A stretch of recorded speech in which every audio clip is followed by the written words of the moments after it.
What happens when your dream pilgrimage becomes a psychological nightmare? Imagine stepping into a city so sacred. It breaks your mind.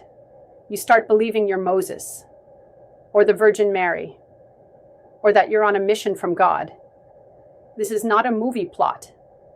This is Jerusalem syndrome, a real psychiatric condition that turns spiritual awakening into full-blown delusion. Jerusalem syndrome isn't new. It was first formally recognized in the early 20th century, but cases date back to biblical times.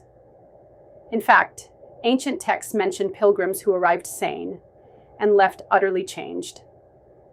In 2000, Dr. Yair Bar-El, an Israeli psychiatrist, documented over 400 cases of visitors experiencing sudden religious psychosis. Victims often feel overwhelmed by the holy aura of the city. They abandon their normal clothes, dress in white robes, sometimes hotel bedsheets, and march through the streets, preaching sermons or claiming to be prophets. They might even attempt to recreate biblical miracles. And here's the twist. Most have no prior history of mental illness. There are 3 types of Jerusalem syndrome. Type 1, people with existing psychotic disorders who bring their delusions to Jerusalem.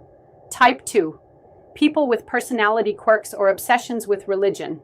Type 3, the most shocking, completely healthy people who break down after arriving. Type 3 is what truly baffles psychiatrists. Why would mentally sound individuals suddenly lose touch with reality just by arriving in a holy place?